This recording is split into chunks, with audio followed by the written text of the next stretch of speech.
Hello again, and welcome to another episode of Mindfulness. I'm Reygan. Thanks for joining me. If you're new, welcome. If you're returning, welcome back. I appreciate all of you. Let's get into it. Hello again, and welcome to another episode of Mindfulness, week 36, Practice Mindful Acceptance. And the quote for the week: life is a series of natural and spontaneous changes.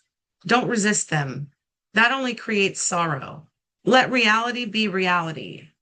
Let things flow naturally forward in whatever way they like. By Lao Tzu. Things don't always go according to our expectations. People let us down. We encounter a challenging setback. An unexpected problem surprises us. Our first reaction when things go awry is to attempt to fix the situation. That's a useful response if change is possible. But many times, a setback simply is what it is.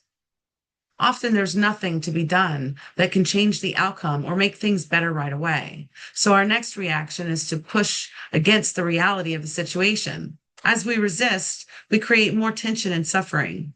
We lose the opportunity for creative awareness about the situation. By practicing acceptance of negative situations and your reaction to it, you could find peace in moving forward. Mindful acceptance is not about giving up or disengaging. But by accepting with a calm and focused mind, you may find that the problem is either more complex or less difficult than you imagined. It may be dependent on other situations or have roots in something deeper that you can't access when resisting. Day 1 journal prompt. Today, I contemplate a current negative or challenging situation. I notice how I am resisting this situation and the emotions I have around it. This is what I noticed. Day 2 journal prompt. Today, I contemplate the same negative situation and the emotions I have about it. I practice calm acceptance of my emotions and the difficulty of the situation without resisting either. This is what I noticed. Day 3 journal prompt. As I practice acceptance of the situation, I ask myself, what could I be missing or not recognizing about this situation? This is what came up for me. Day 4 journal prompt. Today, I ask myself if there's anything I can do to change or improve the situation. And here's a list of action steps I might take. Day 5 journal prompt. If there are no actions I can take today to improve the situation, I visualize putting the problem into a helium balloon, releasing the balloon and watching it float away and disappear out of sight. This is how I felt releasing the problem. Day 6 journal prompt. Today, I check in with my emotions again about the situation and how they have evolved. Am I still resisting? These are my thoughts and feelings about the situation. Day 7 journal prompt. Today, I contemplate a past negative situation that I resisted and felt hopeless about. What was the outcome of the situation? How might mindful acceptance have helped me with this situation at that time? And the Bible verse for this week, Isaiah 55, verses 8 and 9. For my thoughts are not your thoughts, neither are your ways my ways, declares the Lord. As the heavens are higher than the earth, so are my ways higher than your ways, and my thoughts than your thoughts. This verse reminds us that we often can't see the full picture. What feels like chaos, delay, or disappointment may actually be part of a much bigger divine design. Resisting what is can cut us off from the deeper meaning God is unfolding. And the reflective questions for this verse: where am I insisting that things should be different than they are? What would it look like to trust God's higher perspective, even when I don't understand? Acceptance isn't passive, it's spiritual trust. When we release our grip on how things should be, we make room for how God is working. This opens our hearts to insight and alignment with divine purpose. And in Philippians 4, verses 11 through 13, I have learned to be content with whatever I have. I can do all things through him who strengthens me. Paul teaches us that contentment doesn't come from perfect circumstances, but from inner strength and divine support. His peace wasn't conditional. It was cultivated through acceptance and faith.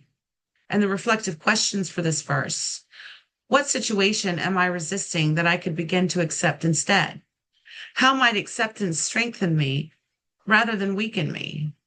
Mindful acceptance doesn't mean giving up. It means choosing how you move through your experience. When you surrender resistance, you conserve energy for strength, clarity, and resilience. And in Matthew 11, verses 28 through 30, come to me, all who labor and are heavy laden, and I will give you rest. For my yoke is easy and my burden is light. Jesus offers rest to those burdened by striving, stress, and resistance. He doesn't promise to remove every problem, but to walk with us and lighten the emotional weight we carry. Acceptance opens the door to this rest. And the reflective questions for this verse: what burden am I carrying alone that I could lay at Jesus' feet? Am I willing to receive rest instead of trying to control everything? The spiritual path is not about forcing outcomes. It's about walking in faith. Surrendering resistance doesn't mean losing. It means gaining peace and divine companionship through the trials. In conclusion, let it be and let it flow. Life is full of moments that we can't control: unexpected loss, disappointment, injustice, or confusion. When we resist reality, we suffer twice: once from the event itself, and again from our refusal to accept it. But mindful acceptance, grounded in faith, allows us to find stillness within chaos. This week, as you face challenging situations, you are not giving up. You are letting go of the illusion of control. Acceptance is not resignation. It is spiritual awareness. When you release your tight grip on how things should be, you allow God's wisdom, peace, and grace to flow in. Remember, you are not alone in what you're facing. Christ walks with you. You are not powerless. You are being prepared. And when you surrender resistance, what you gain in return is far more powerful: clarity, strength, and peace that passes all understanding. Thanks for listening until the end. I'd love to know what you thought about the video layout today. Drop a line below.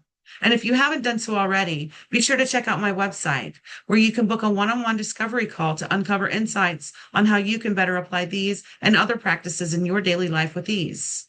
Thank you for watching, liking, sharing, and subscribing. Your presence is greatly appreciated. As your engagement on this channel helps others to find its content for their own benefit, all part of the collective healing efforts across the globe. Namaste, namasko.